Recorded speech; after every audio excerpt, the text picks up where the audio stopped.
You are movie and TV fans. I am your host, Mike Roby, and this is the Couch Potato Podcast. First came the night, then came the dawn. Now comes the most eagerly awaited day in horror film history. George A. Romero's Day of the Dead. We've been punished by the Creator. We visited a curse. Hello! Is anyone there? For the few remaining, their only hope of survival is to find a cure. You're wasting time trying to define what's happening. But the odds are against them. We're in the minority now. Something like 400,000 to 1 by my calculations. And so is Captain Rhodes. Anybody else have any questions about the way things are gonna run around here from now on? Their one chance is Bub. It's working on instinct. A deep, dark, primordial instinct. But their time is running out. They can be fooled, don't you see? They can be tricked into being good little girls and boys. The same way we were tricked into it and promised some reward to come. But when the tricks wouldn't work, They're learning. They're actually learning. their world fell apart.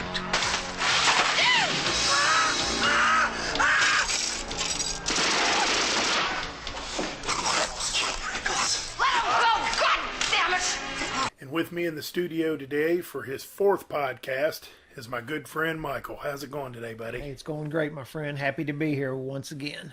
Great. Yeah, these are really good. And as I said, today we're going to do the original Day of the Dead. And this is one of my favorite Dead movies. Maybe not my favorite, but one of my favorites. What's your take on this one? Well, I mean, they all, it's like picking your favorite kids, I guess. They all stand out in their own way. That's a good way of putting it. The trilogy especially, and then even a lot of the other sub ones they've done. When John Russo came in and did his Returns, Living Deads, I look at them as one big giant family. Yeah. Kind of like one big giant muscle. Well, you met this Joseph Pilato. You've seen him at a show, haven't you? Yeah, Rhodes. there was quite a bit of them that have done the circuit, if you will, over the years, the horror circuits, and they're always seem to be pretty warmly received. Yeah, well, I guess we're going to see him in this one, and we'll see how this one goes, and I guess we'll go ahead and get it started here, and we're watching special edition. We're going to start our DVD on 3 seconds right in the very beginning where she's leaning up against the wall. So you might want to skip all the preliminaries and get straight to that and put your subtitles on if you can so you can follow along. So we are going to start the movie now.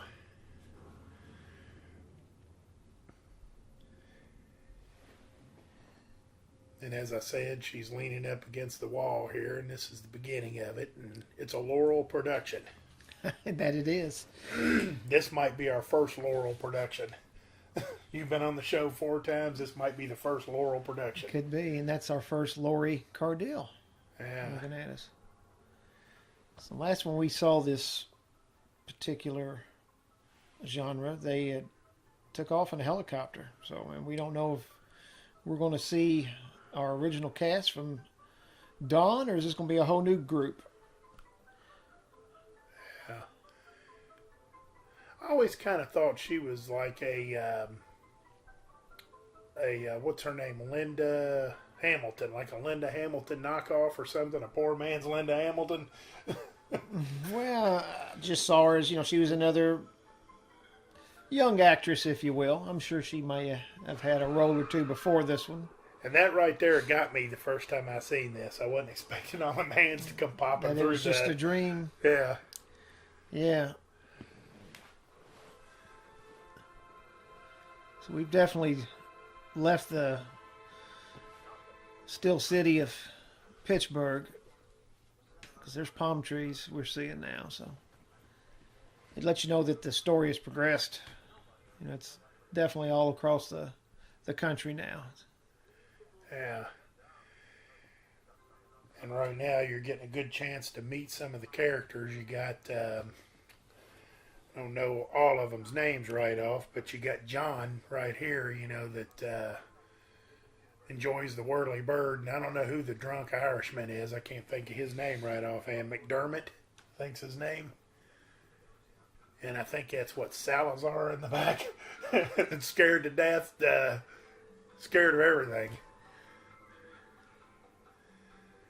And as we find out later, I think Salazar is supposed to be dating Sarah, but he may be scared of her too, because they sure don't act like a couple. It may be a couple of circumstance. Yeah, I mean, how lucky could he be? How lucky is he? You know, the only woman in the camp, and he's got her. There's Greg Nicotero. We all know who he is. Ba ba ba boom. He went on to bigger things. Yeah, Night of the Living Dead, Walking Dead being one of them. He's making a few bucks right now doing that. Well, he's learning his craft, I think. I think he helped Tom Savini out quite a bit. Yeah. Not necessarily an understudy, but definitely there, learning the ropes, if you will. Well, here we are in Christine Romero. Huh. Wonder who that could be. There's Cletus Anderson as the production designer. But yeah, back to Nicotero. Here we are in February 2019. And you was talking about learning the craft. From what I'm hearing, he better learn up pretty quick, because the Walking Dead series is fading fast. Well, People like aren't everything. watching as much, now that Rick's gone. Like everything, it's had its time. And, it was on top of the heap there for a couple of years. And where else you got to go, man, but down. So hopefully it'll be gracious. Laughing at that part of dialogue there. I love his little megaphone there, and what was that, a Yugo sitting over there with the hood up on it? Now you'll get to see the big Florida Gator come out with his mouth closed, if you look closely. Yeah, he's got his mouth open now, but I never noticed that until you had mentioned it one time when we were watching this. You look real close, and he's got a band around his mouth. Definitely an abandoned town. The dead walk. Now, a few of them cars I'd like to have. That Yugo wasn't one of them, but have them in their fixed up state, of course.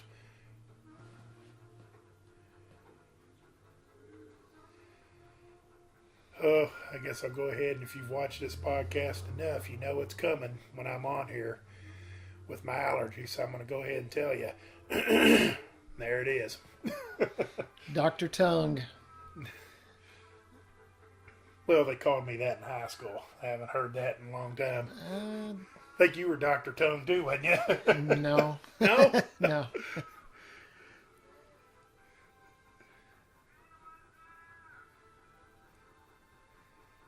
I like how he just kind of goes, yeah, there you can see the band now, but I think they do a closer shot here in a minute. You can see it clear as day.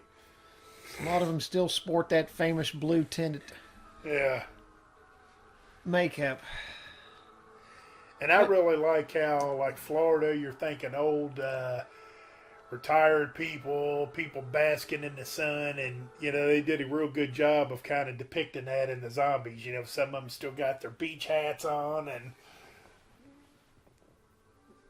Florida, maybe not Florida, but like a Florida type of shirt, with palm trees, and we used to call them Hawaiian shirts, I guess, when I was younger, but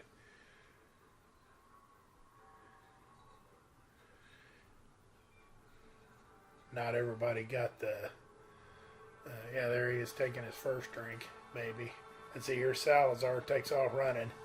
Well, he realized this is a dead town. Yeah, and he's with the girl. No pun intended. Yeah, he's with his girl, and he just leaves her. Yeah, she's got way more courage than he does.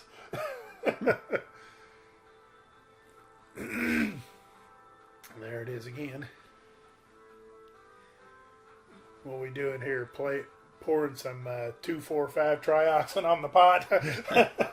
We're watering it to keep it growing, man. Yeah. You got to have your hobbies when you're in a situation like this, I Right. suppose. Yeah, forget fixing that wind, that wind flag up there. That's not important. This is what's important.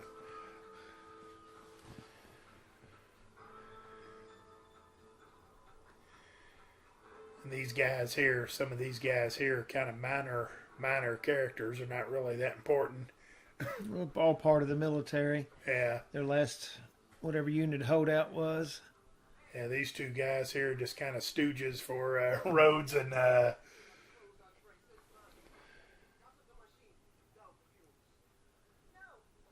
Greg Nicotero.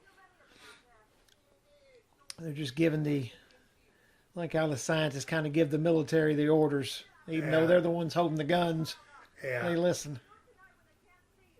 Yeah, because I guess as they say a little bit later in here, for those who may not have seen this, this is basically a civilian and military effort. And as we'll see here later on, the military leaders, led by Rhodes and Steele, kind of think that they're the ones really in charge, and these guys don't really mean much.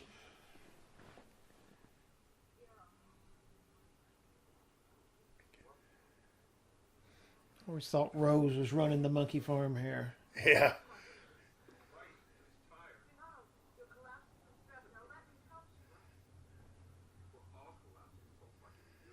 The guy there could use a razor, maybe. Trim that thing up. I'm not a beard kind of guy, but if I was, I wouldn't want it like going all the way down my neck, almost fading into where my chest area should be. I want to trim it up a little tighter than that. And Rhodes being kind of clean shaven and military guy, you'd think that he'd say, look, off with that.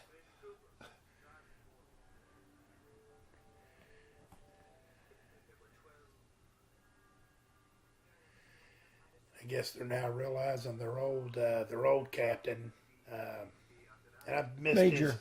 his, Major Cooper. Cooper. Yeah, I was gonna say I didn't pick his name up. I couldn't remember.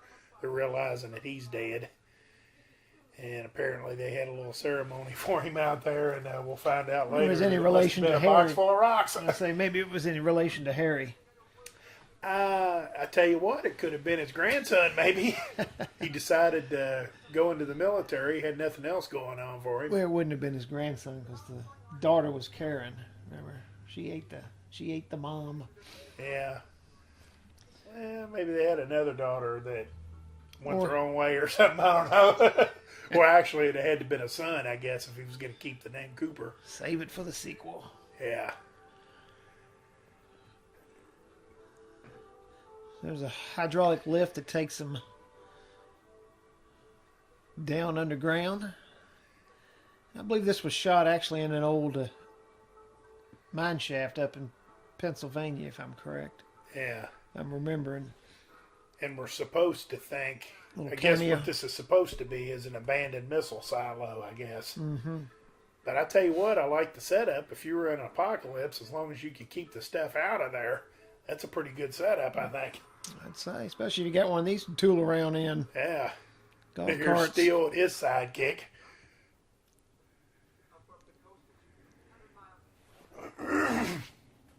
And for some of you all that might think that's Vic Tayback from Alice, you're close, but it's not him.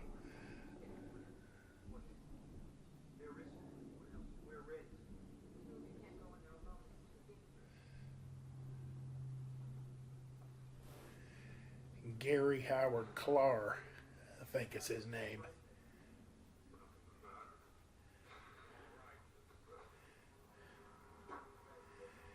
As cowardly as this guy is, I'm surprised Steele and then don't beat the living crap out of him like at every turn.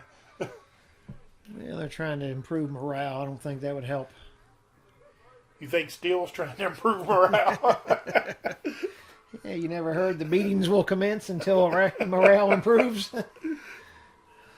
And I don't know if we know this yet, but what's his buddy's name? Do we know his buddy yet? That just kind of encourages Steele. Oh, right there? Yeah. I'm not sure what the character's name was. Yeah, he kind of stays on Steele's good side by just kind of laughing at everything he says and being his second banana.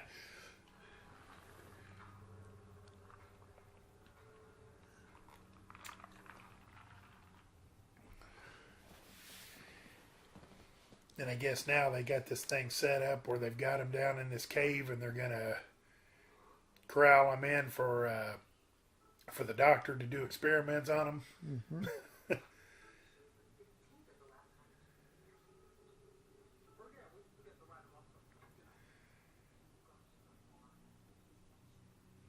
Yeah, these guys are military, and they're like, we forget to do it sometimes. Yeah, the discipline's lacking in this unit. Yeah. And like I said, these guys are going to improve morale.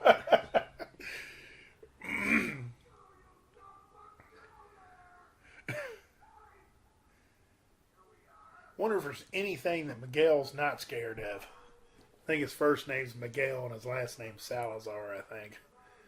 I wonder if there's anything that he's not afraid of.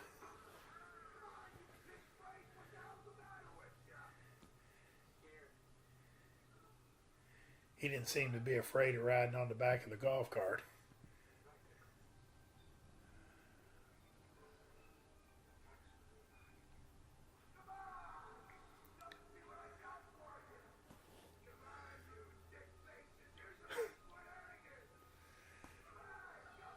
Instead of still doing that, they should have put Miguel on that little megaphone again and let him go, hello. I think they got a little sloppy with the dialogue in this. Yeah. See, this one definitely was a lot more graphic Yeah. than the last outing. Yeah, if you're a preteen or maybe even a teenager from a decent family, probably ought to go ahead and turn this one off. Because the language isn't quite appropriate.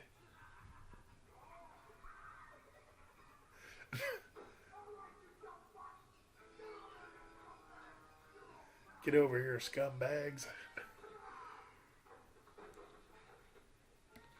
Miguel, you coward, what are you doing? He's starting to have a little panic attack.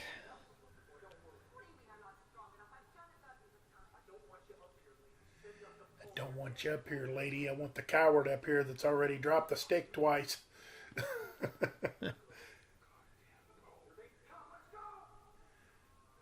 Well, he's not afraid of her.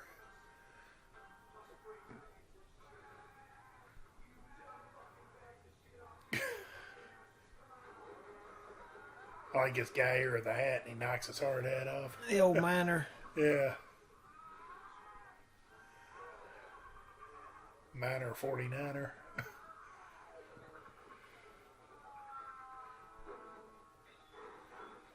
Now, I'm pretty sure that's a woman. What's she doing in the mine?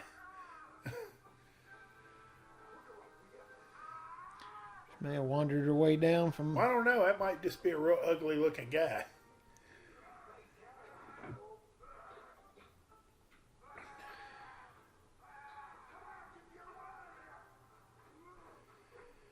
The guy with the hat, once they knock his hat off, he kind of reminds me a little bit of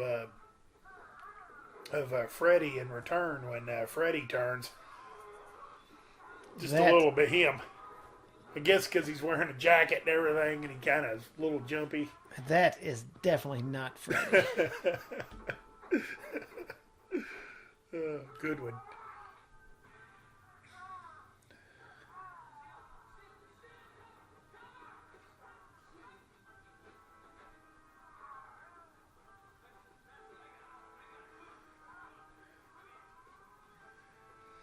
I think he gets ready to say his name, like when he drags Miguel over here to rough him up a little too bit. I happy think about he tells that. him, you almost killed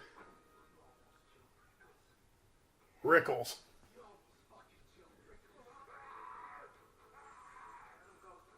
And the acting there, you know, he's like, you almost killed Rickles. Yeah, you almost killed Rickles.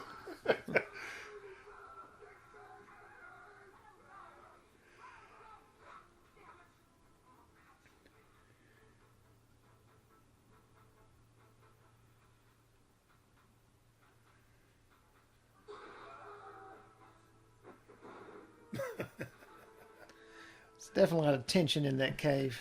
Yeah. You know, Miguel shouldn't have been up there. You know, Sarah was right earlier when she said, you know,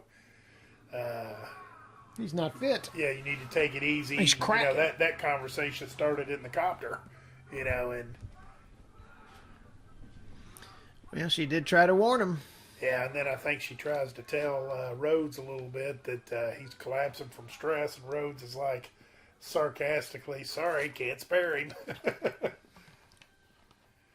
She's getting ready to, or wants to give him a tranquilizer, and he don't want no part of that. Guess he's like me, he's afraid of needles. Afraid he's gonna miss something. Yeah.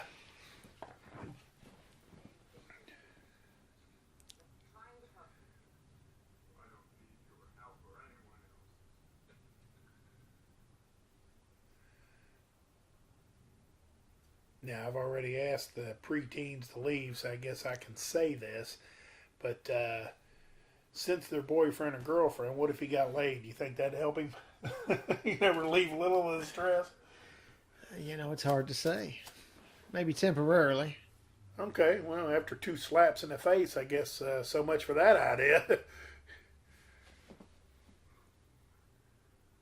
After I smack a girl in the face once or twice, you know, it's days before she'll make out with me again, usually.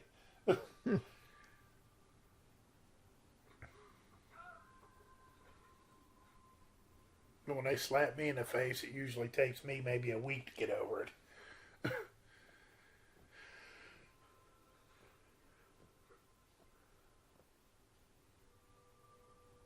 And usually if I call them the B word, that usually takes, I don't know, they can get over that in hours sometimes. Hours. Well, she's just inoculated him, so hopefully he'll be able to get him some rest and, Yeah, you know, sleep for a day or so and come back a new man. But probably wouldn't have hurt. Yeah, here's Rhodes and he's...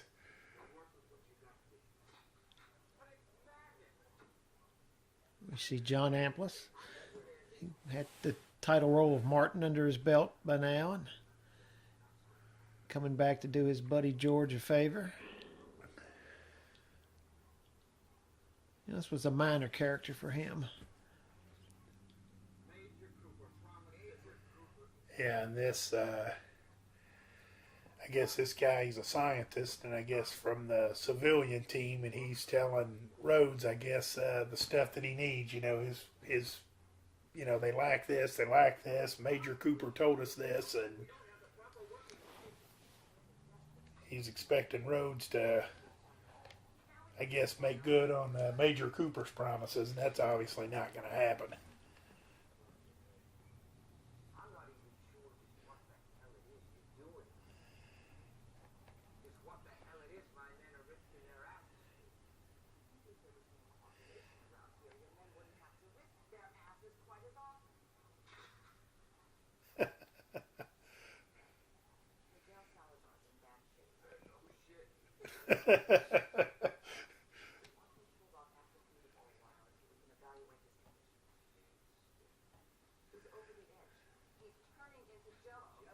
He's turning into Jello.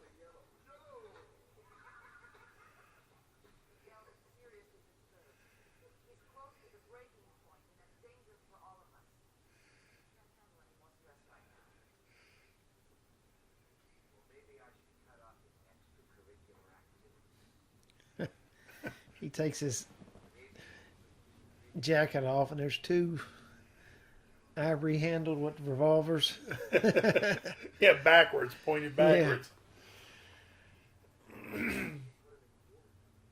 Now, here's my question. I guess, you know, we don't know this, and Whole of course, bandolier. I'm kind of overthinking it, but I wonder if when Major Cooper was in charge, I guess I'm assuming he might have been the second command, you know, maybe, and everybody just kind of moved up a spot, but I wonder if he was as much of an ass when he was the second fiddle as he is now. Because apparently they didn't know that, because in the beginning they said you thought Major Cooper was a bad guy or whatever. He's an angel compared to Rhodes. So apparently they didn't know what Rhodes was capable of. Rhodes wasn't that bad. He stuck to his military regimen.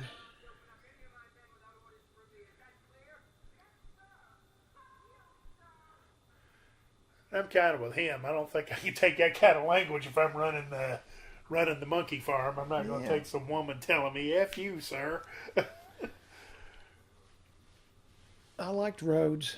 Yeah, I did too. It was one of my definitely top, Yeah. 3 or 4 characters in this. Yeah, I always like to ask people who their favorite characters are when we do these movies, and oh gosh, and I always kind of go with the heavy, and I think I got to go with Rhodes. Is probably my favorite in this one.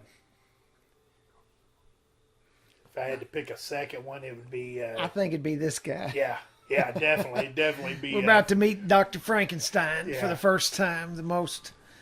Yeah. And after we get into this a little bit, I might change my decision and say Frankenstein's my favorite, but it's definitely between them two. He played him over the top for sure. Yeah. And there's Bub. A few people might put a vote in for Bub. Yeah, Bub didn't have a whole lot to say, but Yeah. he definitely left his impression as one of the Well, he's got good taste in books. He was reading Salem's Lot later on. one of the top faces, for zombies all the time. Yeah. Dr. Logan explaining how everything works, Yeah. what his research has led him to believe. Yeah. And we'll find out a little bit later in one of the funnier parts that Sarah has some research too that she's trying to explain to him, and nobody will listen to her.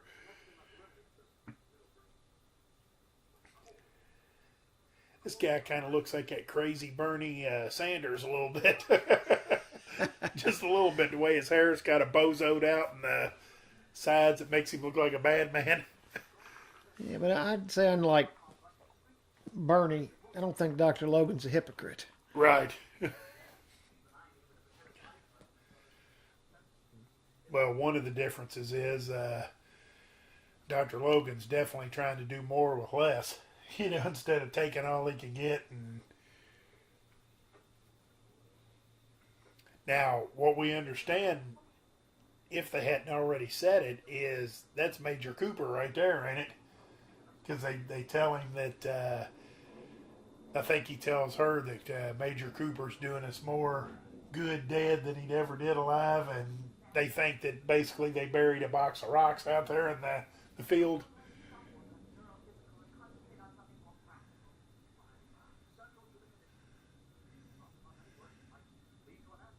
And I love how he's like bloody from head to toe, and it don't seem to bother him. He's wrapped up in his work. Yeah. Yeah, because he's late for a meeting here in a little bit. That Captain Rhodes don't care much for that.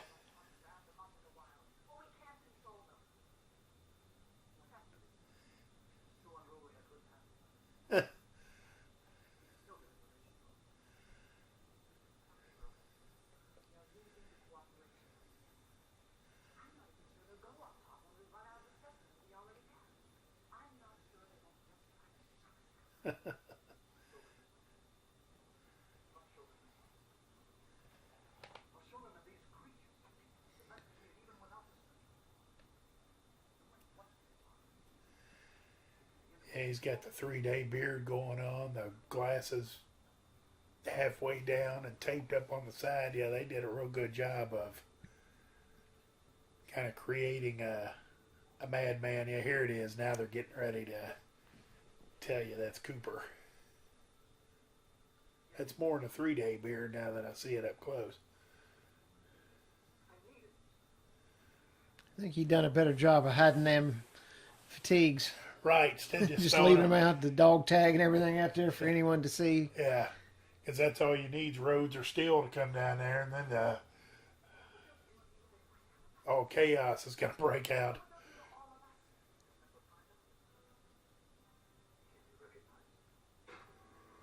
Can't be recognized. He still had hair on the back of his scalp or whatever. And the fatigues, like you said, are sitting right there beside the bed. What do you mean he won't be recognized? What do you mean, Rick and Morty?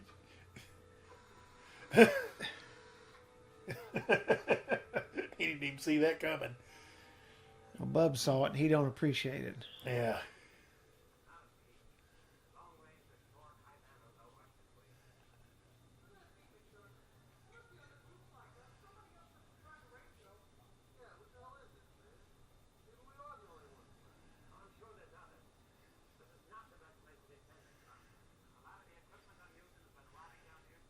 And you notice how everybody's kind of separated. You know, they're He says that he's drinking a beer. yeah. Yeah, lay off the effing booze for a while, McDermott, while he's drinking it. Has a beer in his hand, drinking it, and got 2 or 3 cans kind of laying around there that he's already polished off.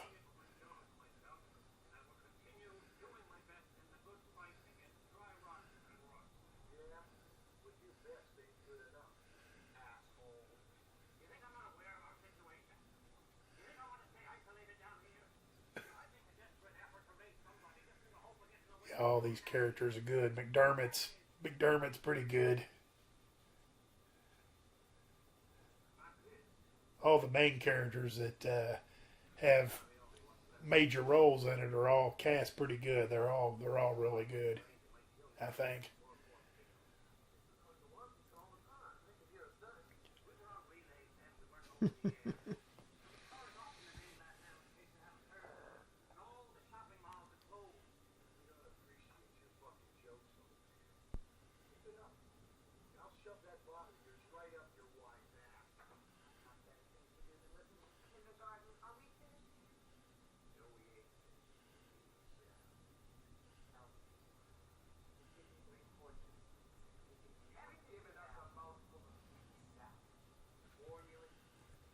Still just trying to figure out what's going on still. Yeah, You know.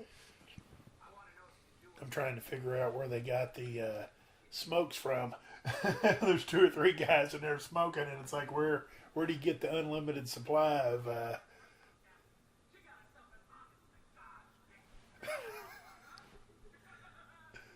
And then you got Rhodes. He's still trying to run the show there, trying to keep it some sort of order.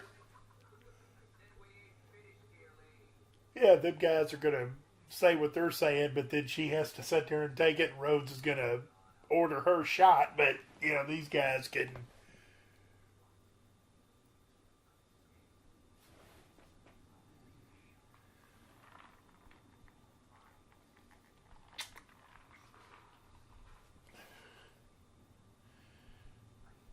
Now here's what Captain Roby says. Captain Roby says, "You take off that shirt, or I'm gonna have Steel shoot you."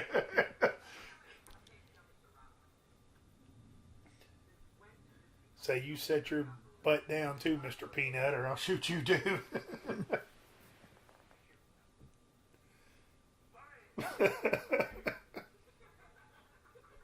Rickles likes it.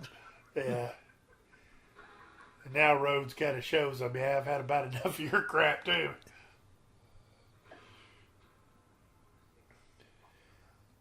So let's kind of get an update here. Rhodes is willing to shoot her or shoot Steele if he doesn't shoot her. Insubordination. But he couldn't spare Salazar taking a little time off to get some rest and maybe utilize his talents, you know, at a later day.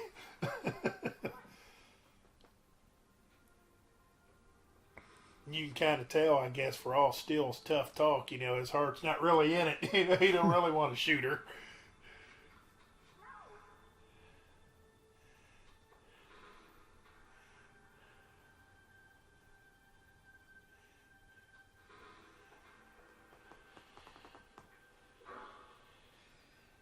She don't like it, but she sat down. Yeah.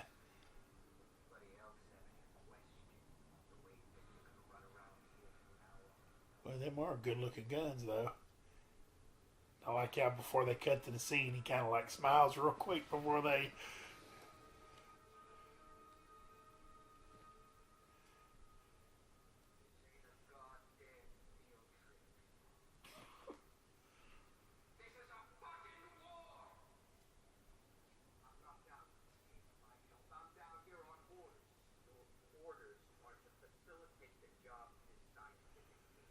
Well, John let him know that he had her back. Yeah. He was willing to gun Steele down if things went out of control. Yeah.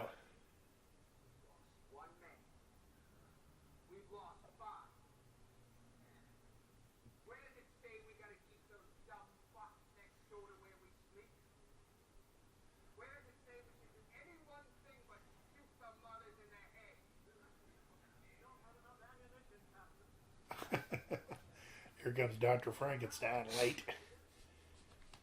Dr. Logan just wants to eat. Yeah.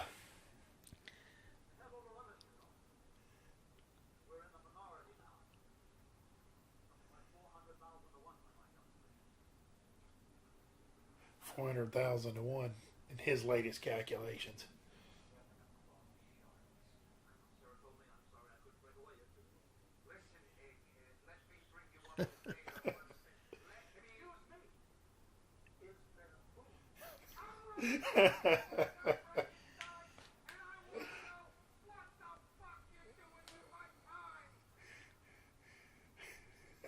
Frankenstein didn't like being called an egghead, did he?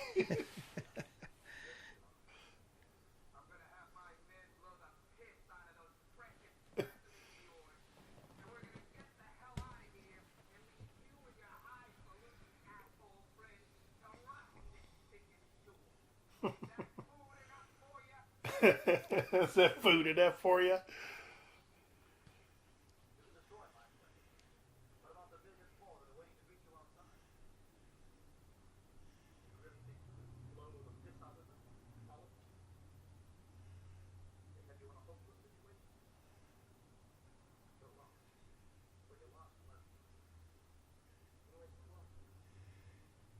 Unless what, Frankenstein?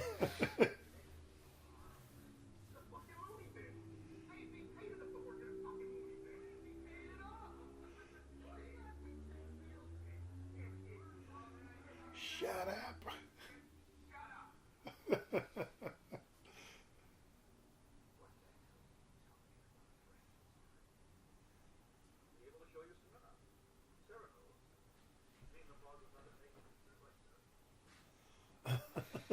He put Sarah on the spot here. She's got to Yeah. come up with something. What are you talking about? Make them behave. What does that mean? Means keeping up a one meter for.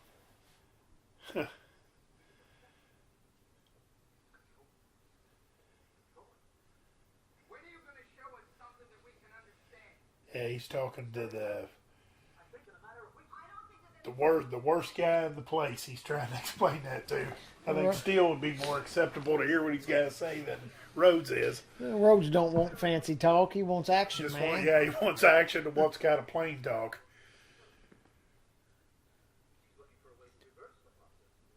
Eradicate the problem. It took a long time, a very long time.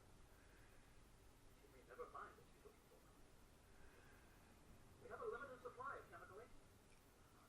Equipment is hopelessly inadequate. Yeah, Rhodes is a madman. Now you're telling me that you don't have the shit you need? We're running low on ammunition.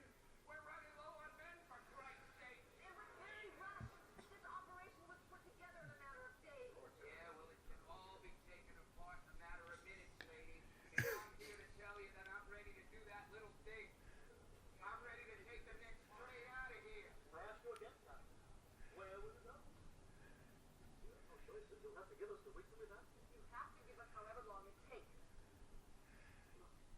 Yeah, I think I'm a Frankenstein on that one. You know, where do you go? What are you gonna do? Who know about us, who know where we are. With no radio contact, they'll come looking for us. I said shut up!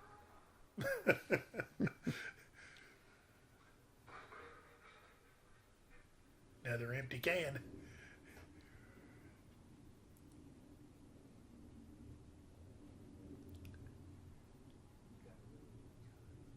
Little more time. When's the last time they've emptied them trash cans, man? Every one of them I see's running over. Yeah, that one. Yeah, no wonder Rhodes threw it on the ground. Yeah, here's the little smile before they cut to the scene, I think. Nothing happens around here without my knowing about it.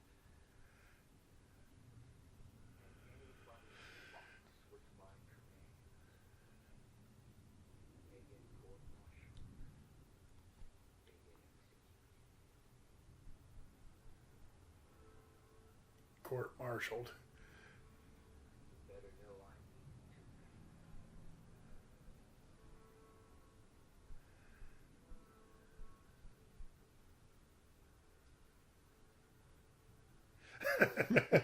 There it is. John's just figuring out I'll gas up the whirly-bird and I'll take off.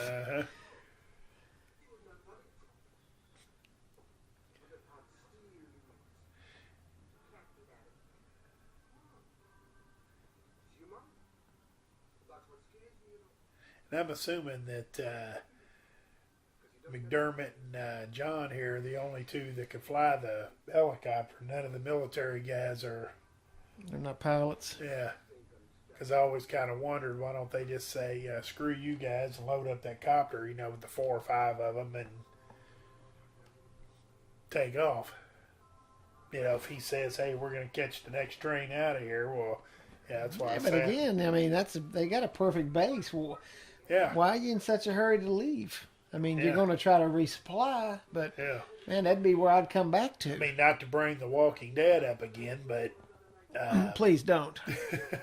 but you know, they could really spend efforts outside securing the perimeter of the thing, and apparently they've got a gas supply there for the helicopter. It's probably not a lifetime supply, but you know, it's enough to be able to get in and out of there and get supplies and stuff. It's a you know. lifetime supply if the pilot gets 8. Yeah, well, yeah. Here's a little dream here that Lori's having about her bow.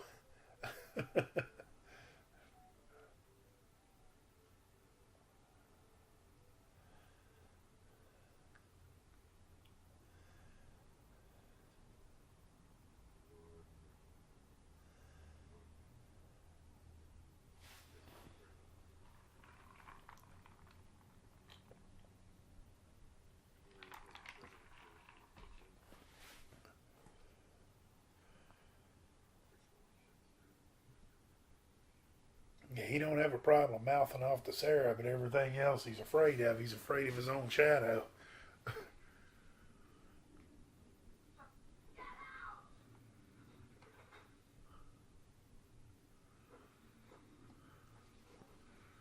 They're having a lover spat. He just got kicked out of the Thank cabin. God I told him before I left him out. You leave that rifle right there. I don't know if I trust him with that.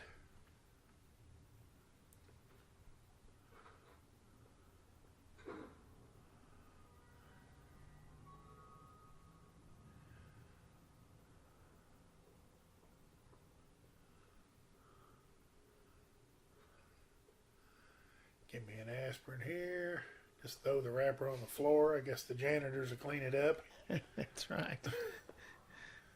Oh, I forgot the janitor's got 8 also.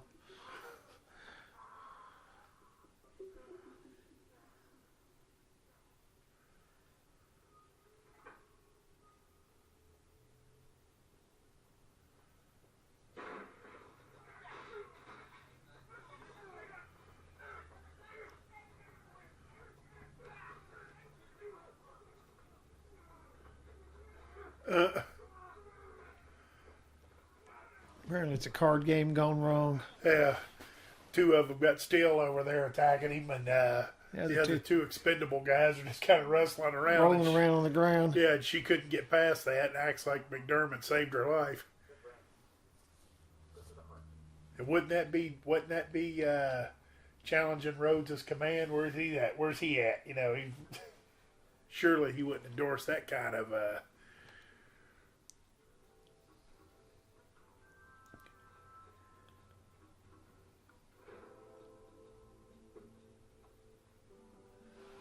They're going back to their own little hidey ho. I always Yeah. kind of like this scene where you got all that tension and acrimonious behavior going on, and you just hop on the shuttle and walk to Yeah. like this little Caribbean paradise they got going. Boy, look at that old car there. And see I the remember, bat? I remember when this went on DVD, I remember you telling me that you never noticed the bat going through there. Yeah. Because we all had the videos and you couldn't see it. It was too Especially the grainy. more times you watched it, it got worse. Yeah. The Ritz. The Ritz. I couldn't remember what they called it.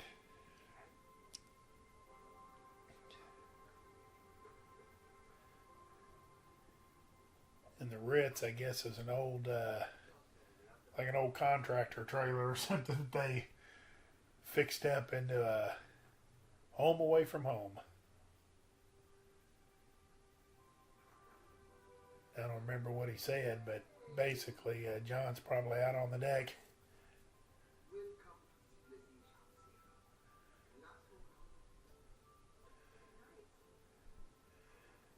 I like those ice cream cone camp lights. Use that at my spot.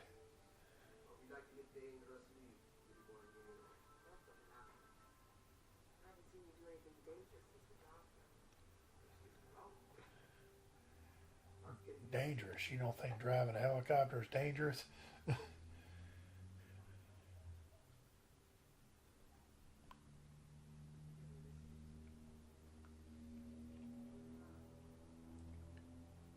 John's got his own plans.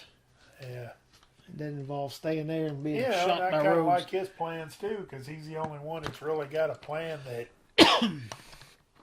Rhodes couldn't say anything when he said, well, what are you going to do, Captain? Where are you going to go? Well, he couldn't really answer that. He couldn't come up with anything.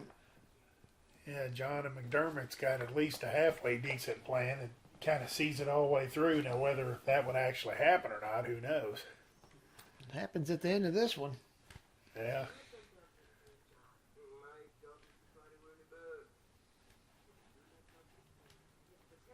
Another good point. It's his job. Fly the whirly bird. They're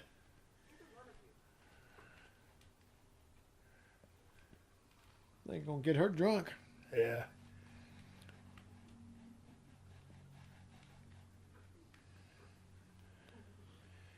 Probably a good strategy, man. Being she's the only chick in that cave. Get tired of looking at all these ugly And men. I'm still going to say the same thing. Miguel Salazar is not the best looking guy there. So it wouldn't be hard to get her, I wouldn't think. Probably the best looking one there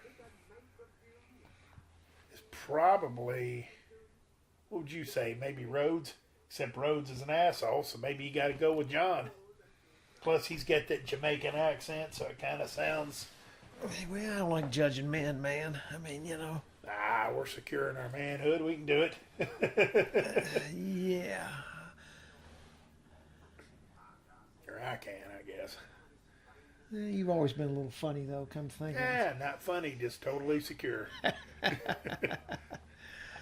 I'm not even funny, ha-ha. Now you funny, too. Well, they never really delved into the backstory between them two, Obviously, he was already there with the military. Did they meet there and just sparks fly, or, Yeah, there's a lot of stuff that they don't... They just didn't gloss over. Yeah. They just glossed over, I should say.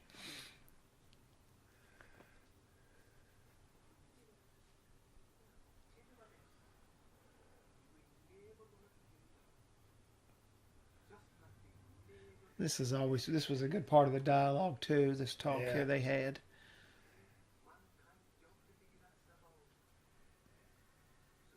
Yeah, John seems to have more of a direction where he wants to see things go, where everybody else is kind of in limbo. He understands what's important. Yeah, that he does. The character.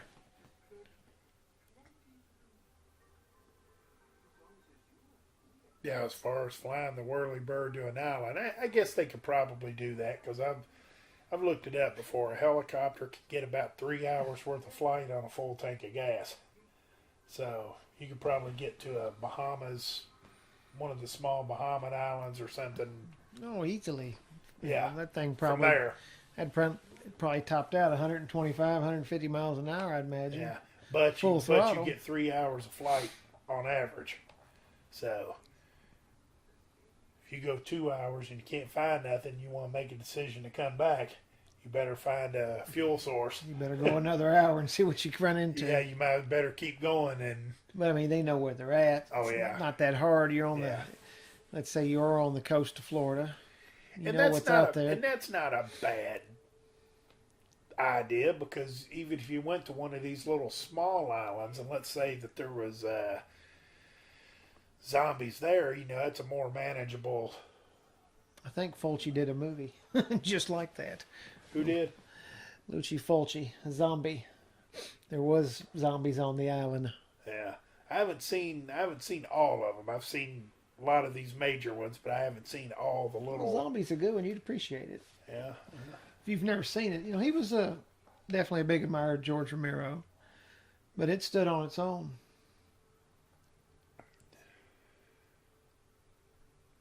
Might be one for your podcast someday. Maybe so. You could Yeah. you could bone up on it, and then we'll watch it. Have to watch it and see.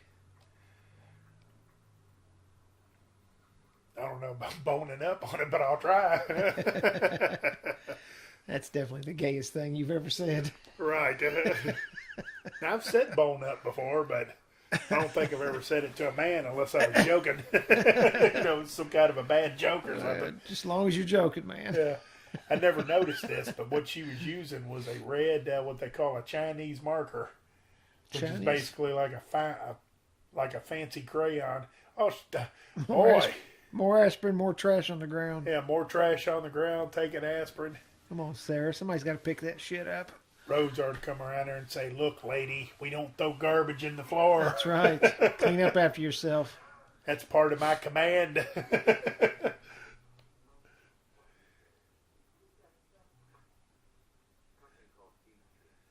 No, about halfway through, I get kind of tired of this guy.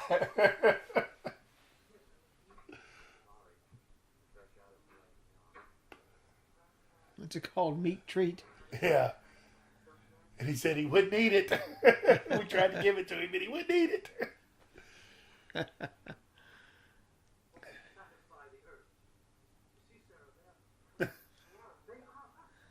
Even his cleanest coat's all spattered in blood, you know. And the other guy got a speck of dirt on him.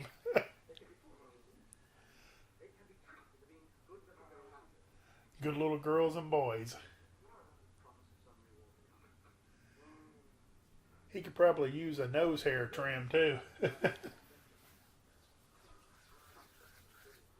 Now, funny thing is, I think he shaved. He's just kind of back to a 2 or 3 day beard.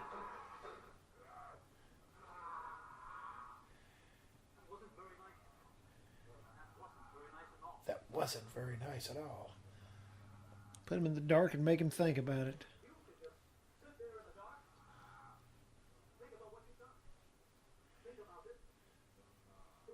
I think I just interpreted what he said. He said, "How about I grab the skeleton over here and wring its neck?"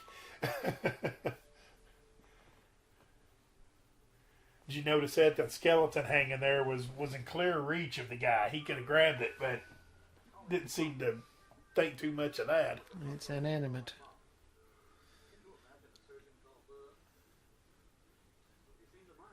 Boob.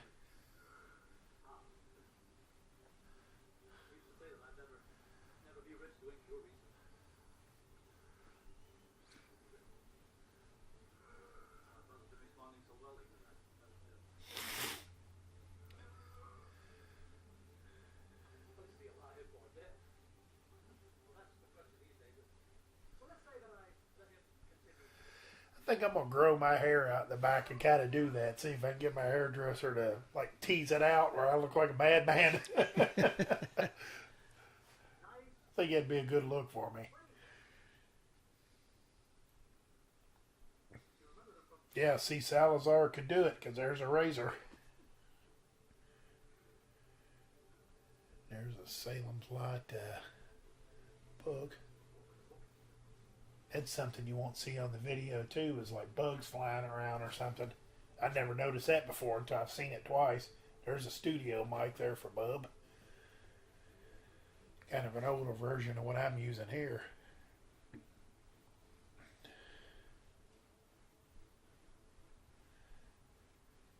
I don't know. What do you think about this? Let's say you were Rhodes.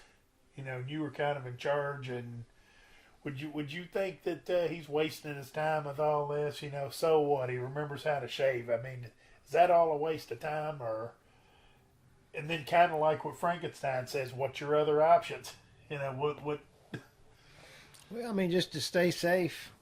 Yeah. Stay alive at that point. I mean, Because I get what Rhodes is saying too. You know, we shouldn't have these things down here where we sleep. I mean, I definitely get that too. I could see. They're trying to facilitate this and make this possible. Where Yeah, you I can can see reverse points in what the all of them say. you can reverse the disease. Now, John makes the most sense to me. You know, I'm getting on that. I guess I'm buddies with McDermott. I guess who would be our McDermott? Maybe Pat.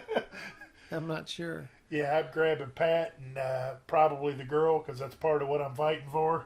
Getting in the Whirlybird, gassing it up, and getting the hell out of town while all these guys are asleep. You know, that's kind of what I'm thinking. That obviously tells you if the world comes to an end, I might not be the guy you want on my side because I got my own agenda. Yeah, it sounds like it, man. And I didn't know you were running the monkey farm. Yeah, if you could fly the plane and I can't, then I might. Hopefully, I'll be your Pat. Now, see, now here's what we were talking about earlier. This could have happened at any time. He could have came in there and seen. Could have came in there and seen the military fatigues of Cooper. So Rhodes and Steele are in there checking everything out. I guess they've never seen anything before back here. And Dr. Logan's going to try to... Show them a few tricks. Yeah. And as we'll see here in a minute, Steele and Rhodes aren't real impressed by any of this.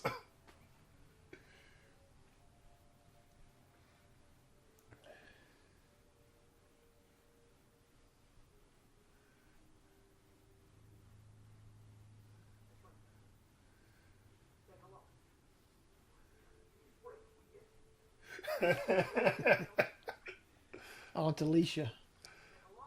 I guess Rhodes wants to see what happens, and Steele's just gets back to what Steele said earlier. I don't get paid enough to.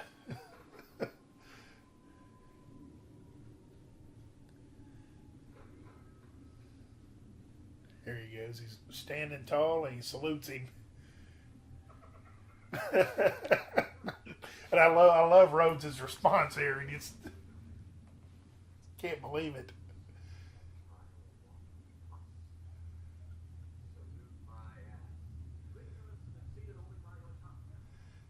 And Frankenstein says, return the salute, Captain, and see what Bub does.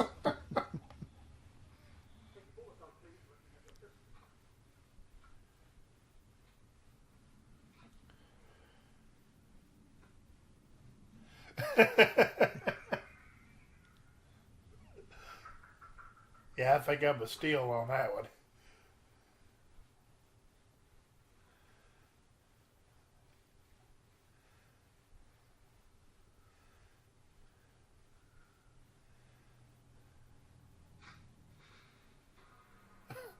I love when he cocks it back here.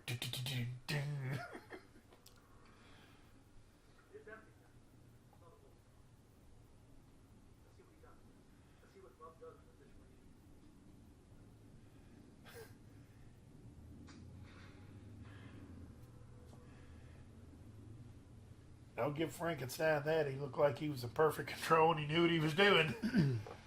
Bub pulled the trigger. I guess he's impressed the other scientist and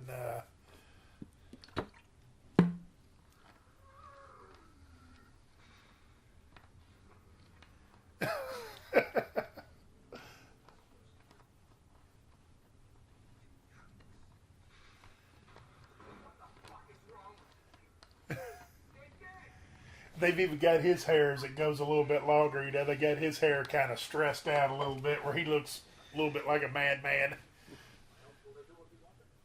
don't want us to do anything with Bravo. Apparently they're not inclined to do that. Is this the shit that's supposed to knock our socks off? I wonder if he did that little scene the same time he did the I'm running this monkey farm Frankenstein, because it was almost the same thing.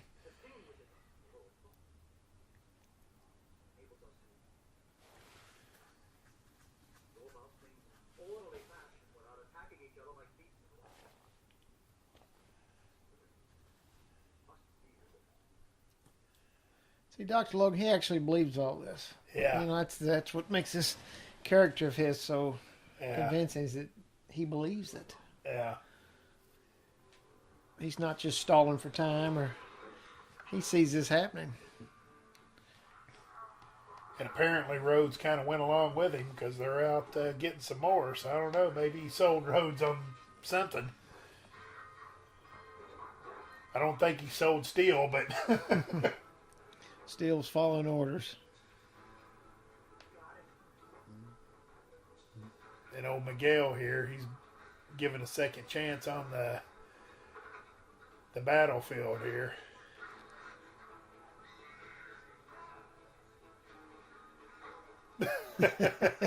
Maybe a longer stick would be in order if.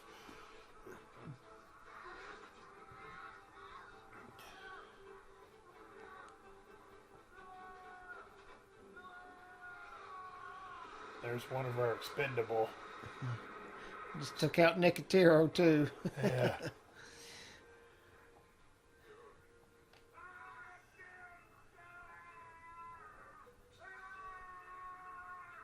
And so now Miguel's went totally nuts here. There's a kill for him, baby. Now he couldn't even do that. He screwed that up too. And got bit. Yeah, Steel knows what he's doing. There's one down for Steel.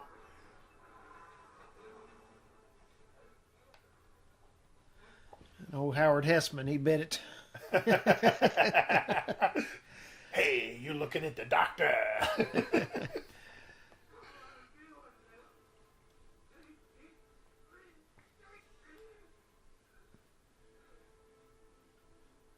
Yeah, Steel don't want to do it, but he knows. He knows what's going to happen if he don't.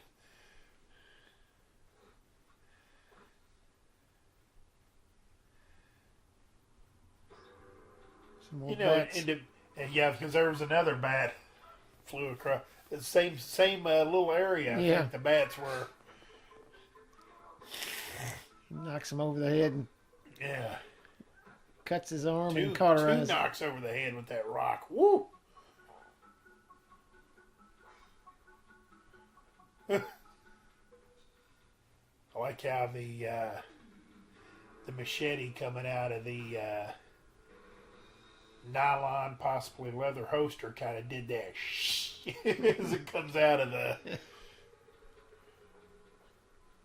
If you didn't hear my sound effect, I went shh. Make a good Foley, man. Anyone ever told you that? Huh? No. They've told me I make a bad podcast host, though. I've been told that a few times. And we're taking the show on the road tonight and do the podcast show. We're going to start Friday the 13th, and I'm going to be listening for the machete doing that noise again when.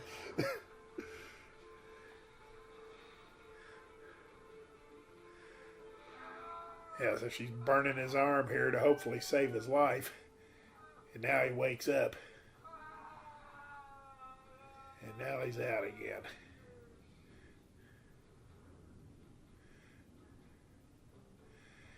What do you think about that? I know that's the theory. The theory is that keeps him alive. But man, wouldn't you think that would kill him? Setting his arm on fire, basically. If given the choice, we set your arm on fire, maybe save your life, or we just, let you go. What would you want to do? Let me go isn't just let me wander off. Yeah, maybe throw me on the. Well, I don't know if they do that. They'll eat you. I was gonna say throw you on the zombie side of the cave. Or how about this? You get Steel could come over there and shoot you like he did the other guy. I think that's the route I'd go. I don't think I'd want my arm set on fire.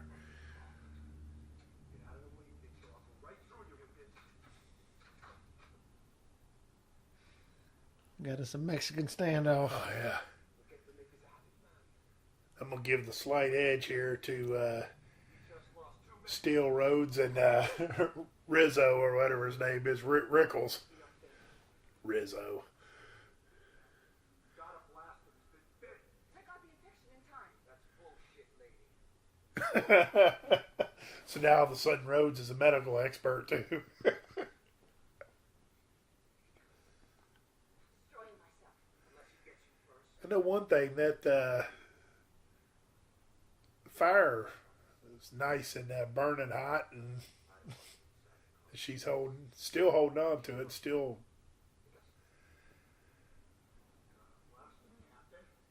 I would have figured that tablecloth with gas on it or whatever they had, that had done went up like a tinder box.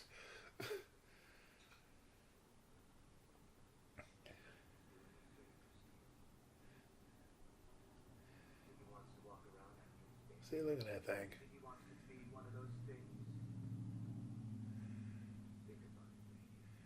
And Rhodes is a reasonable man. He's had his gun pulled several times, and he always kind of pulls back. You know, he hadn't shot anybody yet. Well, he thinks things through, I suppose. It's Yeah. good to have a clear head. Yeah, well, he's a pretty clear-headed guy. That's why he's the leader. That's why he's the captain. Yeah.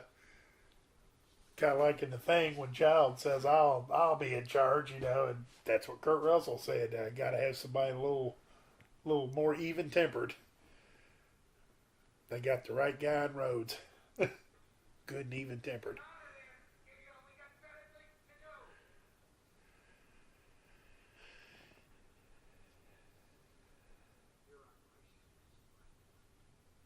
Huh.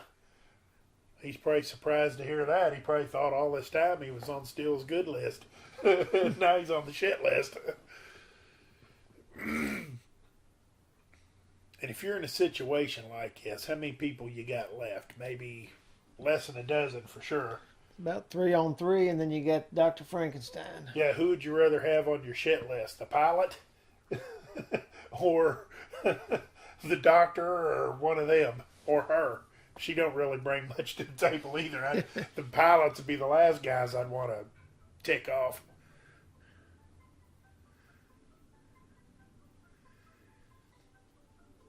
But I was kind of like Rhodes and Steele, and I was kind of the tough guy and kind of operated on fear. I think them helicopter guys would be the ones I'd be buddying up with. I'd be like, look, you run into any trouble with any of these guys, you let me know and I'll take care of it. I want them guys on my side.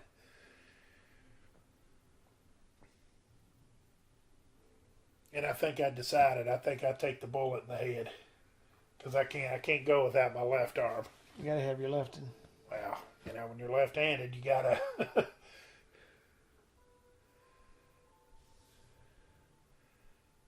I can kind of do things with both hands, but can't do without the left arm.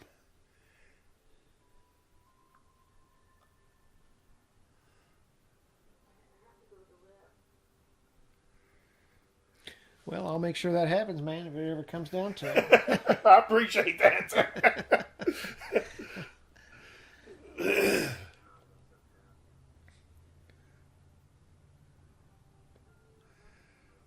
Because even if I'm like the pilot, somebody says, hey, man, you can't do this because who's going to fly this thing out of here? I say, hey, it's going to be you guys' problem now. Go ask the guy that wants to blow the piss out of them, all of them. You know, he'll have an answer for you.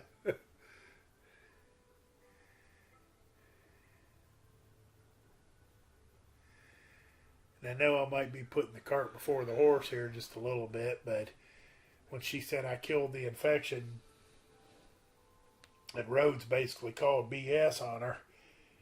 Rhodes is right, ain't he? Don't Miguel turn or something? No. Oh, okay. Because it's been a little while since I've seen that. And Miguel not being one of my favorite characters, I couldn't remember what happened to him. He's the one that lets them all in the camp. He opens the gates. Oh. Huh. Huh. Now, what do you think that was? A suicide mission? Or you think maybe he was getting ready to turn into one of those and he had enough instinct on their side to say, hey, come on in. You know, I don't know. I just have to see it again. Now, that's an attractive sight. A mummified baby with a hose in its mouth. Well, that's when they're beginning to find out this guy's actually mad. Yeah. Yeah, they're just now finding that out. And I don't mean angry, I mean insane. Yeah. He's got a good x-ray machine there. It's got a skull up there on the...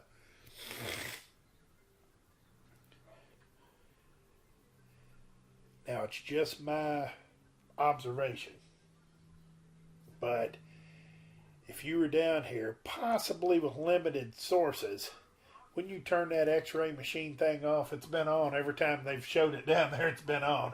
When you turn that thing on, because I'm assuming maybe getting that exact bulb to light that thing up might be trouble when you're kind of condemned to a cave underground.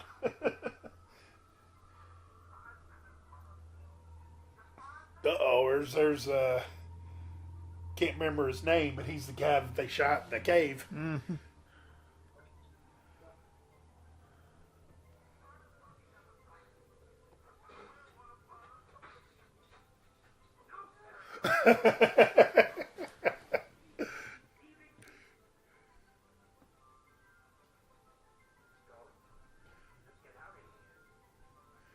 Let's get out of here. Let's go get a drink. And I like how his eyes, the way his face is, his eyes are real big. It almost looks like some of them heads that they show the eyes moving around. He's got them big bug eyes. I guess he's getting ready to go feed Bub and them some slop, I guess. He's got a bucket of something. I want to feed him some soldiers. Yeah. Hello, Bub.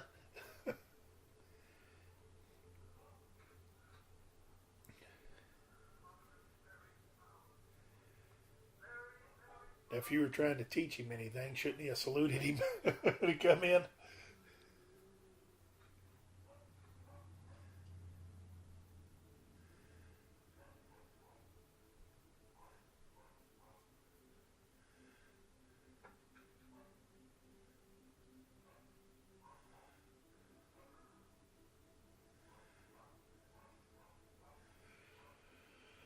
And in the beginning, when I thought he was crazy, he was telling Rhodes and them that to teach him not to eat us, for one thing. Well, he's kind of accomplished that, I guess, with Bub. So that's why I say everybody's kind of right in a certain extent, but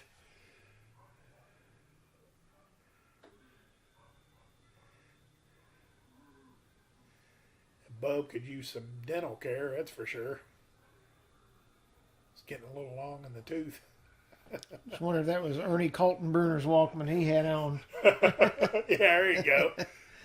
Somebody had made it down. I think he had the orange foam covers, but you can change those because I got these on the microphones, and basically it's the same thing. Yeah. God, I've had several of those when I was a kid, and those things sucked. You could never get it loud enough. Oh, yeah. And my father was always like, "Turn that down. You're going to ruin your hearing." And it's like, you're not going to ruin your hearing with these cheap things. What'd you say? Huh?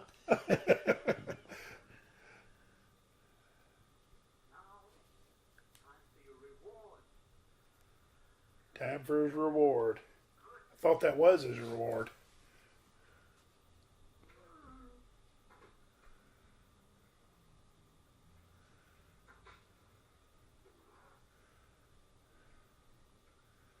Okay, so Ribs, maybe? whatever it is very, very fresh. Now, keep in mind, what was it that the one scientist said earlier? He won't eat the military issued meat sticks or whatever it is, but he'll eat that. Rhodes and them are back in for another evaluation of Bub, I guess.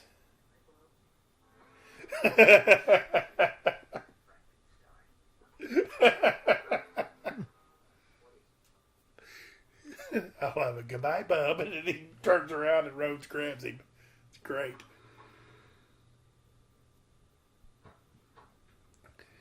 Yep, here you go.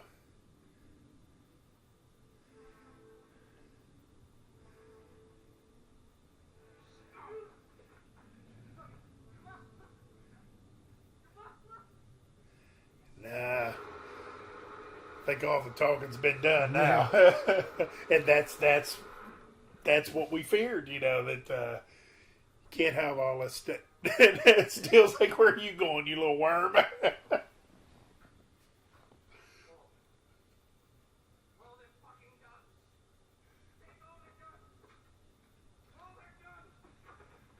thought he was going to copy my feel there for a minute.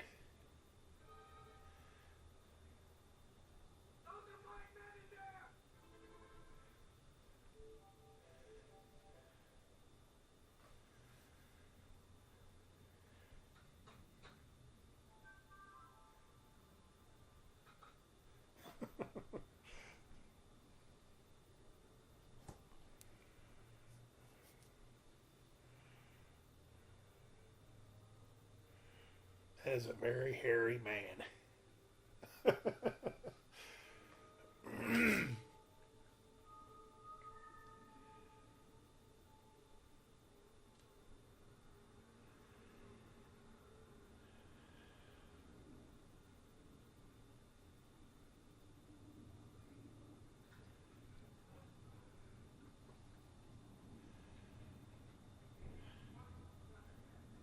So it's about time for another bat to fly across the.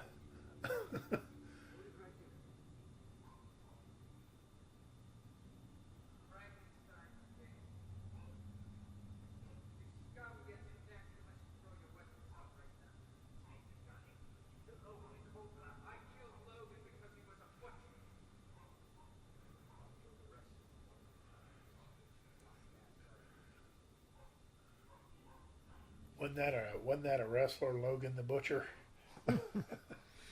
He's on like one of the cheaper wrestling circuits.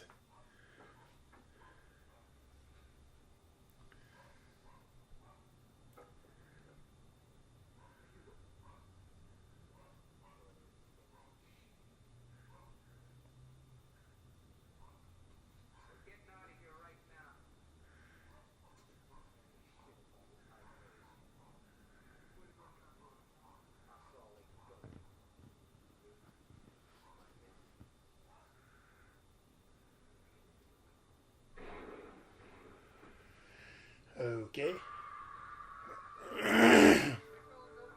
I take it that what's going on here is Rhodes is basically saying we're getting in the Whirlybird and getting out of here, and John told him no, I'm not flying nothing, right? He said you do that, I'll never fly it.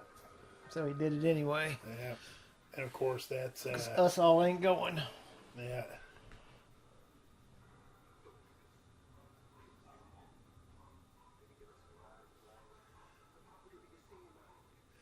I'll do whatever you say, man. Now he's come to his senses. Yeah. Just took a shot in the head.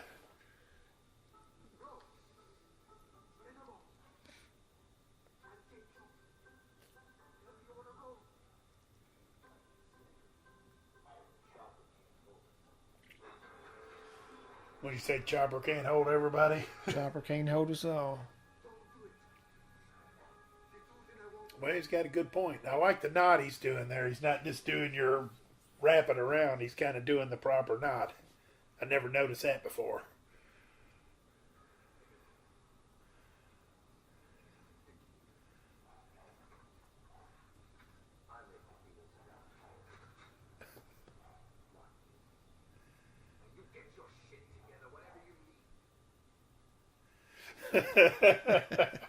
One last pull on the whiskey. Yep. There's another bat. You see it? Yeah. There's bats all over in this movie.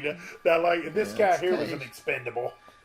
I didn't even see him until like the past 5 minutes. He pops up like once in a while.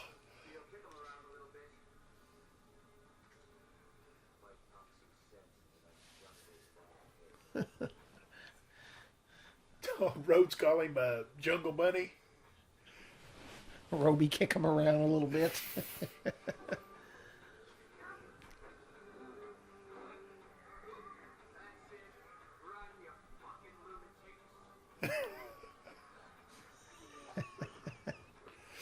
And that guy there, I mean, my God. How many times has he dropped the ball in the 5 minutes worth of airtime he's had? Steel starts popping him.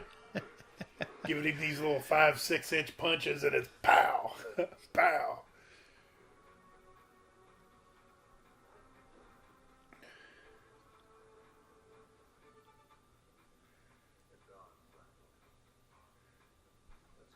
What do you say? What's it going to be, Flyboy? You start hearing the alarm to the elevator. Yeah. Check it out, Rickles. No. Send the other guy. You know, the guy that turns his head every time.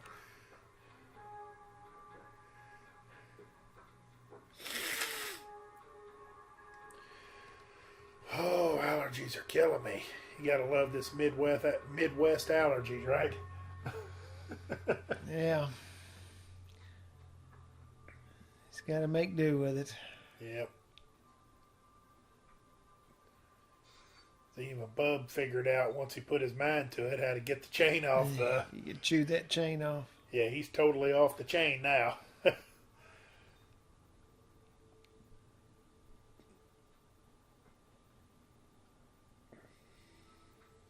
Now these two here seemingly are in big trouble now because they're out of the... Deep in the mine shaft. And Yeah, the lights are nowhere near.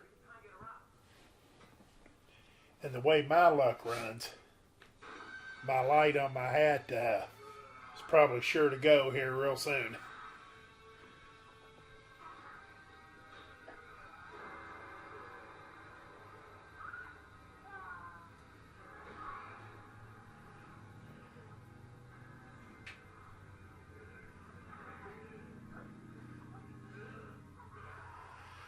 I don't want to sound too suicidal, but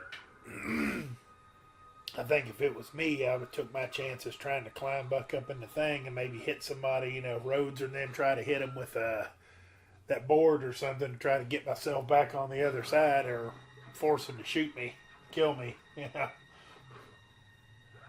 I don't know if I'd want to go this route or not. see his eyes still looking. There's a There's bat another again. bat. Boy, I tell you what, I've never seen so many bats in this movie in my life. Just needed. I'm going into it. I thought it was only that one scene. There you go. Rhodes kind of dropped the ball for a second, and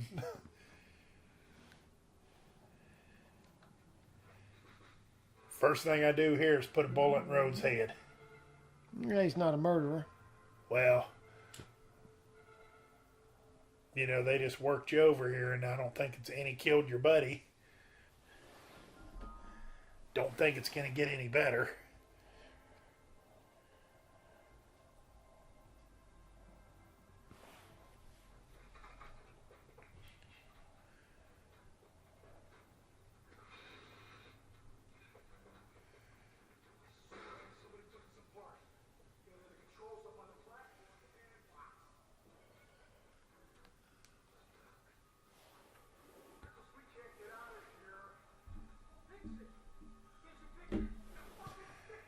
You got to fix it, man.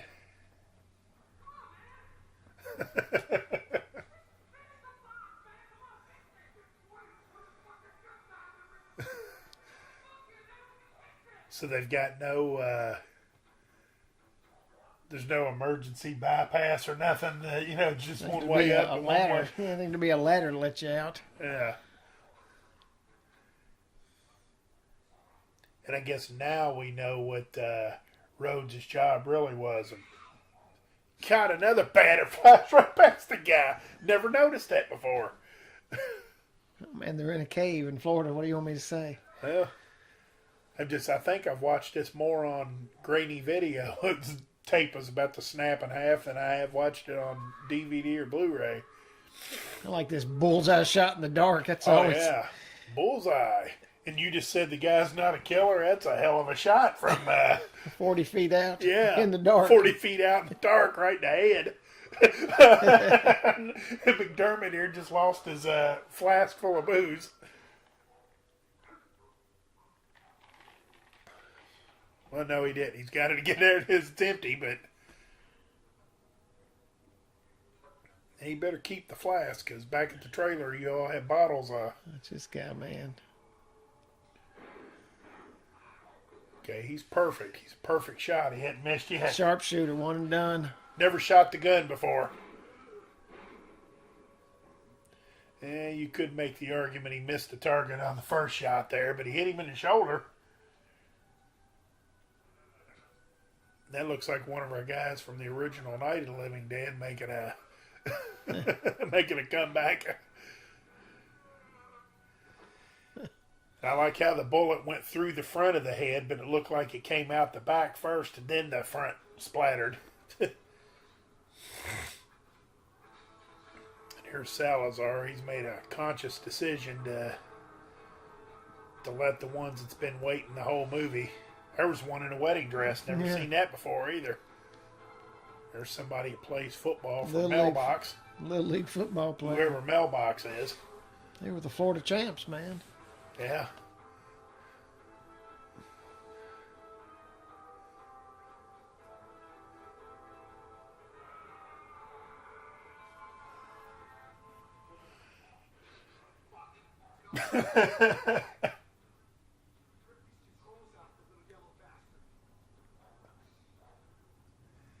I like how they say yellow bastard. Everybody automatically knows it's Miguel.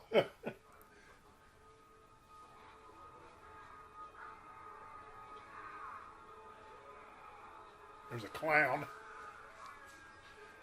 And didn't we see that clown? Wasn't the clown in town earlier?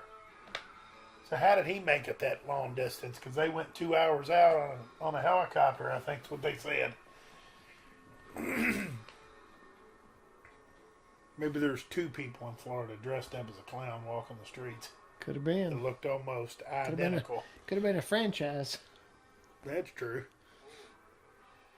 Like just clowning around or something. They all wear the same kind of... Yeah, see, how's this guy survive the whole time? Oh, you know what? You look at the wedding, I think the groom's next to her. Yeah. I think the groom stuck with her through the thick and the thin. That's good to know.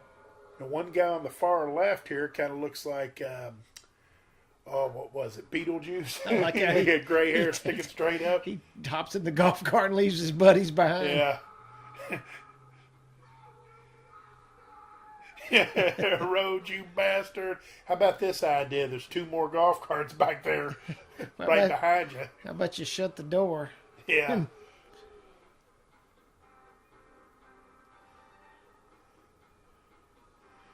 Well, don't know how they got down there. Don't know how they went from...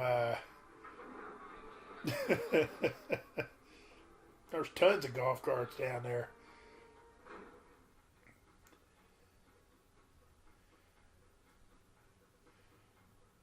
Don't know how they did that exactly, but if you got the zombies on that side, like you said, how about you just shut the door and then Laurie and McDermott have to deal with it. And John, they're the only ones out there. So Bub just discovered his friend, but he realizes something's wrong. Yeah. So in a sense of them learning, Frankenstein was right in that aspect, because I guess, and he's probably got a pretty good idea who did it too, who's responsible.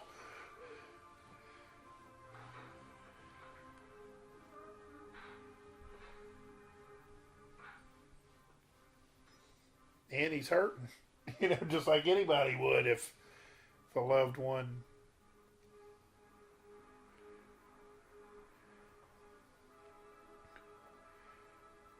Of course, they left the guns laying there, so.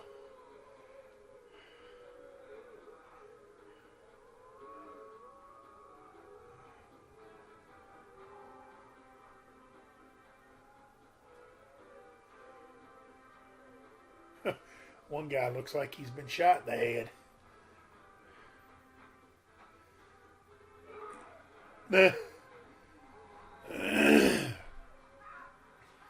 So there's that expendable character. He's finally gone an hour and a half into the movie.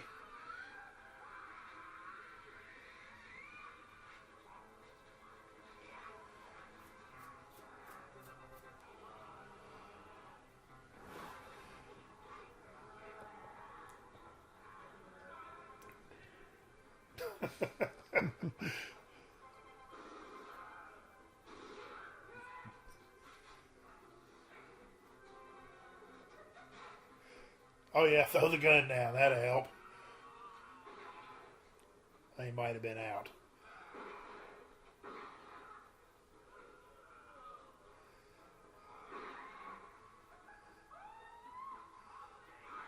I think Rickles has lost his mind. Yeah, I mean, I guess everybody's kind of. I still think your best shot. Ooh, that's a good looking shot there. I'm still kind of thinking your best bet's run up there and try to climb up the fence and get on the other side of the. We don't have to climb nothing. There was a ladder over there.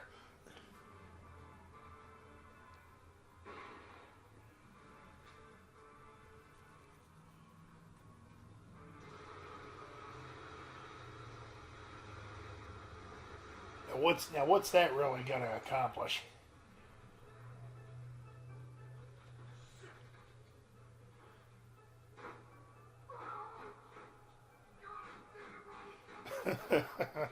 Now, how's he know Rhodes is over on the other side? That guy's got a fishing pole in his hand.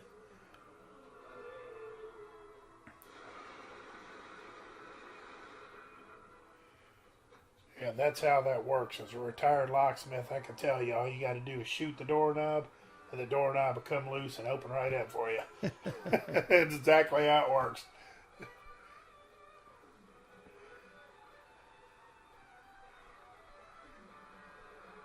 I'd never noticed that scene before, but there was a ballerina leading the front, and she Yeah. was ballerina. And she There's went our clown again. Yeah. He's getting ready to go through the door. He just turned the corner.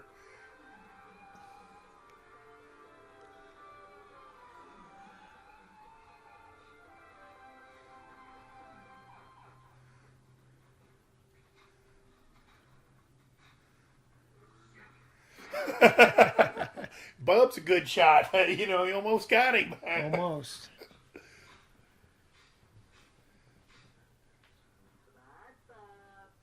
That was a pretty good Frankenstein, too, by Steele.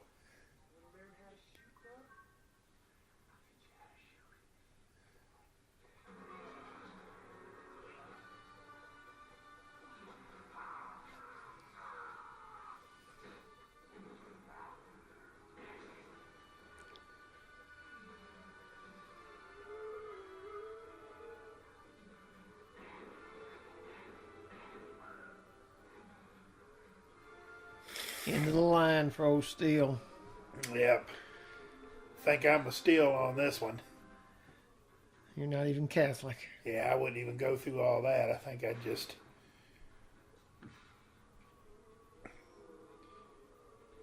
If the good Lord hadn't figured if I made it this far and he don't know that I did my best, then so be it. I hung in there and tried to do what I could, and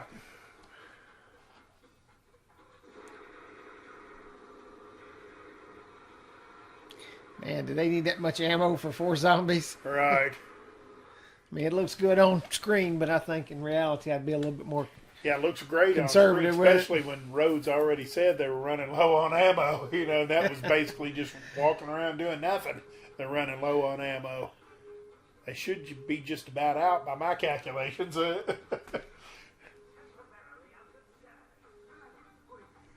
think at this point they got more booze than ammo. Somehow that led back out to where they... It's a Yeah, big well, circle. Rhodes and them couldn't figure out how to get out of there. We don't know what it leads to, so the woman, you go up first. If it's safe, we'll follow you. But I guess that's what this whole point's about. You go first, and we'll keep off the...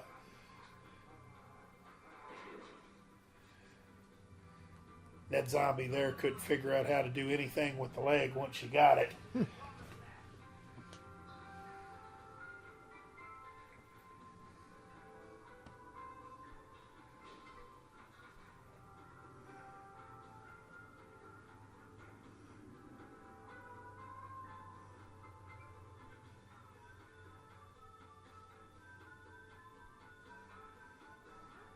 Be moving a little quicker than that. Yeah. So who we got left? Lori, the two fly boys, Rhodes. That's it. That's it. and a bunch of zombies, including Bub. That's you don't already have that established. Oh, he winged him. They got him. Yeah, Bub was pretty good. Got him on the run. You know, moving target is.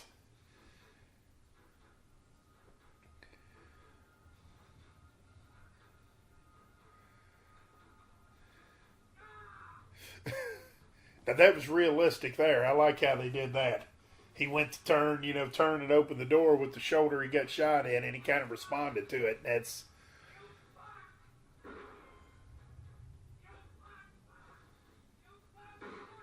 Got him again.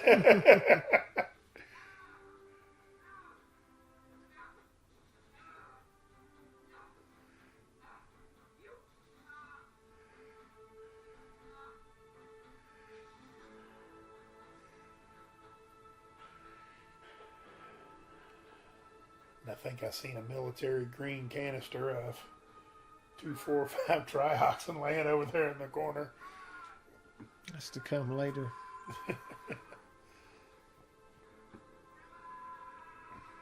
Come on.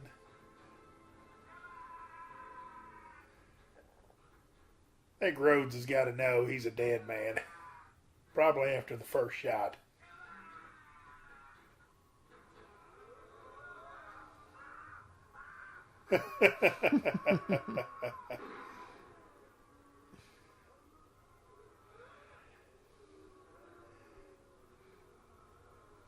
I like how Bub does here. Gives him a little salute, stands tall.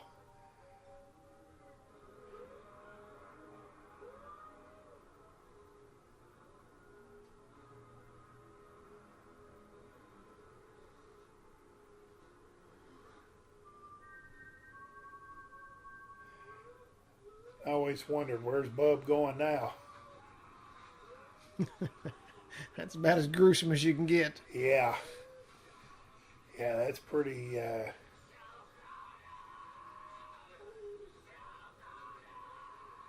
what's he saying? Choke on him. Thought he was saying, you're defying my orders. There's a femur. I like how one's pushing the medical cart around and there's his arm. That's what's left of Steel, I guess.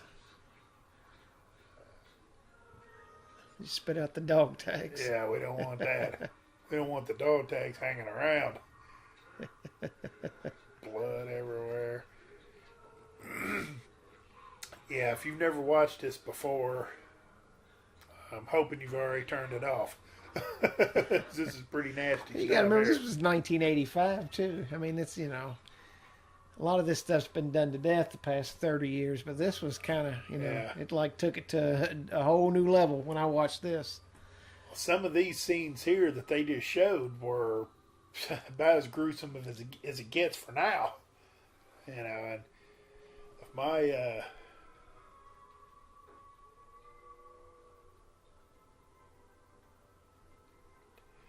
I guess they wouldn't have seen this, but I was going to say if my mother and father would have turned that on, back in the rental days and seen that, they'd be like, oh, no, ain't no way you're watching this. They think I'd grow up to be a serial killer or Yeah, something. that was going on until I was maybe 20. Finally, I'm like, look, I'm going to watch what I want to watch. It's a mad dash to the heli, whirly bird. So they got to prep it and get it ready. Of course, it's another dream, as we all know. They're already on the beach and they made it. Yeah. She's obviously wearing a 48-hour bra? Keeping everything in check. I'm not sure. Looks like the same outfit she was wearing during the chase and all the fights and everything, and she looks good. It don't have a wrinkle on it, and They're on the beach and fishing, and yeah, like you said, they made it there. landed right on the beach. There's the whirly bird, right there. There's a bunch of birds flying. John's fishing for some dinner. McDermott's having him a drink, probably.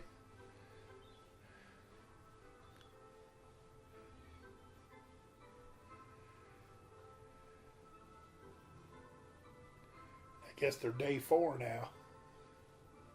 Or day 4 in November.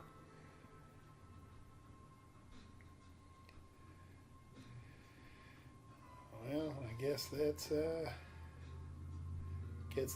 end of that one.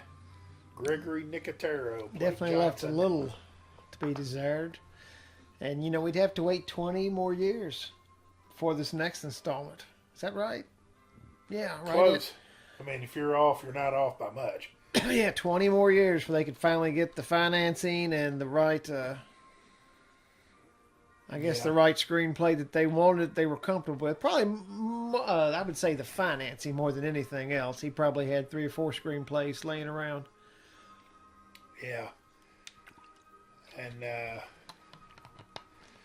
we will have to do Dawn of the Dead, the original. I'd like to do the original, although I kind of like the remake better. I'm usually not big on the remakes, but The remake was done right. A lot of Yeah. remakes aren't. A lot of reimaginings, if you will. Yeah. They're not. But Yeah. this one was done well. I can't say I like it better than the first one because the first one's just a classic. yeah. But definitely, And there's a lot more Definitely done trivia well. and stuff about that first one. There's a lot more stuff that we know about that than the remake. But we'll definitely have to do the Dawn of the Dead, and we still need to do Night of the Living Dead. We'll get that in there eventually. now we originally did that right, but it was lost or something. No. Are you sure? I thought we had done that. Maybe we did before we were doing the podcast. Before you, Yeah, wanted we to might really have do done that. Watched it, and Well, I mean, like recently, within the past 3 or 4 months. I know we saw that. But now I don't think we did the original Night of the Living Dead. We still got to do the original Return of the Living Dead. We've got Return of the Living Dead 3 up and running, and it's real popular. It's leading the videos and views last time I checked. is it the newest one we've done? Not Yeah. counting this Yeah, one? yeah, it's the newest one that's been put on there because it's only been on a couple of days. Yeah, I'm It's starting to already- lose track of them, man. Yeah. There are so many of them.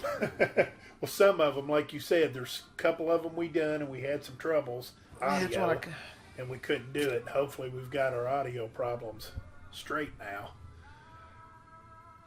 But there's Foley Studio, Rubber Dubbers Incorporated. I guess that's who I need to work for. Yeah, well, Rubber Dubbers. I think they're out of business. Yeah. With a name like Rubber Dubbers, they should be out of business. But yeah, this is the end of this one. They're giving their special thanks, and 1985 is when they did this one. I didn't mention that early on, but I guess that one is the end of this one. You got anything you want to say? We've established who our favorite characters are, and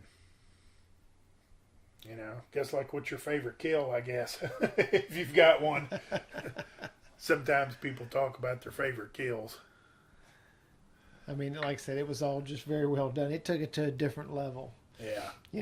As kind of as gruesome as kind of the Dawn was when we first saw that, this just upped the ante, as they say. This was You more know. detailed of, pulling a guy's lower Just half splitting of his him body, apart. pulling it apart from the top part and letting all the guts just spill out. This was, Squeezing eyeballs out of heads, and yeah.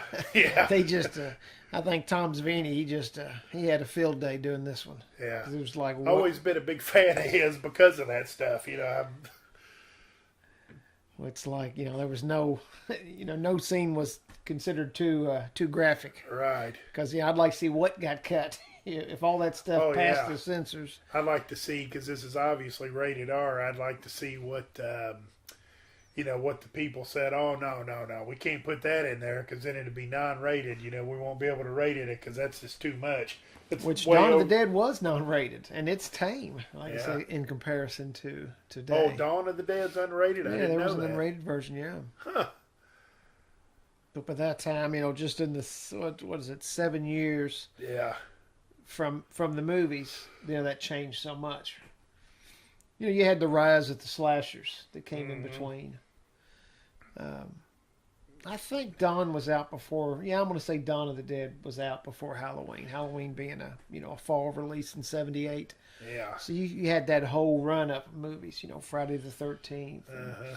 Sleepaway Camp, Slumber Party Massacre, all them slasher films. And that just upped the ante as far as the blood volume and the kills. I haven't seen Slumber Party Massacre. And usually anything that says Slumber Party, I'm kind of game for, just out of curiosity alone. But I haven't seen that one. And I think you had My Bloody Valentine. Is that the one you had over there at the shop? Had 1 and 2 on the DVD, and I said I'd never seen it. No, you're talking about Silent Night, Deadly Night.